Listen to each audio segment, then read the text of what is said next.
And we're back, but someone who will not be back is Scotty Brooks. Scotty Brooks, you out as the head coach of the Oklahoma City Thunder, but look at this, though. Scotty Brooks has a .620 win percentage, which is the highest mark all time among coaches never to win an NBA title. Minimum 500 games, coach. So, Kissy, you're excluded from that group. But let's talk about it first and foremost. He's out. Were you surprised by this move? Do you agree, Coach Kissy, with the annihilation of the Scott Brooks program? I don't know if I mean, I guess not my place to agree, but, you know. You would never say, yeah, coaches, you should fire a coach, fire him. right? Coaches are hard to be fired, they say, in the NBA, right? I think he's had guys injured at the wrong times. He's had a lot of different things happen to him. You sort Wait, of feel time bad. out. Are we doing a I know violin. He's had, guys injured, but he's also had Harden. He's also had some really good guys. Durant.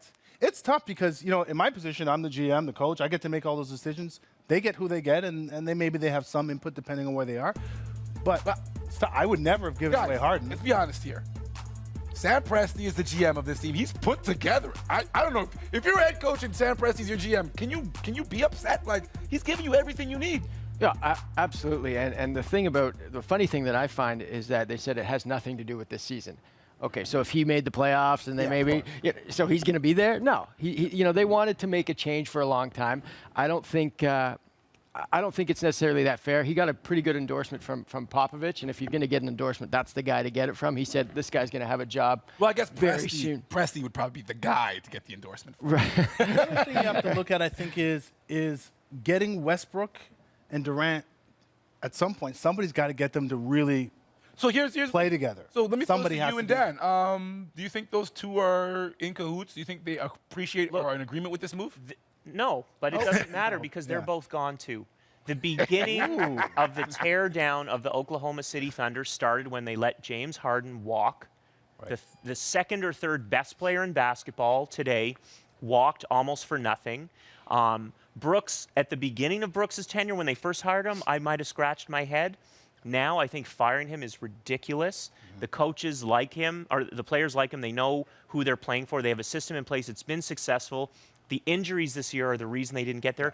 And they still almost made it to the playoffs because Coach Brooks said to Westbrook, here's the ball, you do everything. And I think it's nuts that they fired him, and the next guys out the door are Westbrook and Durant. I know the players like him and stuff, but like Durant said, sad to see you go, still sort of excited for the future. That's sort of a weird thing to say. But the future probably is Washington for him. Yeah. I find somewhere else. I find that was a weird thing for him to say. Durant's been weird all year. He's had an off-kilter kind of year, yeah. Yeah, he's never come out of his shell here. Oh, let's talk about it, though. You guys talk about the fact that he won't be there. Who will be there? One of the guys, myself and Sweets Watson, were last night, brainstorming about this. Thibodeau. Everyone expects him, if the Bulls don't win a championship, to get fired. That's ridiculous. Which is, again, crazy. But is he a good fit? Do you see him meshing? Because he doesn't have to worry about offense when you got Russell Westbrook and KD. It's just defense. Well, Thibodeau's a good fit anywhere, right? So if he gets fired, I want that guy. Every team should want Thibodeau. The Maple Leafs should want Thibodeau. Yeah, but Thibodeau's the kind of guy, and I also think it'll be nuts if the Bulls fire him this year. But as we've talked about on the show, there's some off-the-court things with management that don't gel there.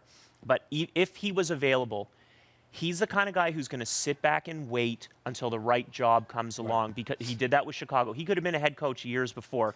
I don't think he would look at Oklahoma City and say this is an ideal job, because there's so much uncertainty about Durant and Westbrook. And also, it's Oklahoma City. I've been there. When you've lived in Chicago for the last 6-7 years coaching there, you're not taking the job in Oklahoma City. All right. No, we got some breaking news, of course, today. It is award season around the NBA, and the Defensive Player of the Year has been announced. It's Kawhi. Kawhi Leonard. The glove, the hand. Are we in agreement here, gentlemen? Coach Kissy. 1,000%. 1,000%. Guard anybody and guard multiple positions. I think it hurts him a little bit that he didn't play the entire first month of the season. Yep. I don't think that you can be the Defensive Player of the Year when you don't play the whole year. DeAndre Jordan has been outstanding. That's my point. Thank you for coming up with that one. Well, and Doc Rivers thinks so too. Yeah, no. Seriously, let's talk about it. DeAndre Jordan is a player very limited on the offensive side of the ball, but blossomed. But we all know he's the top shot blocker in this league.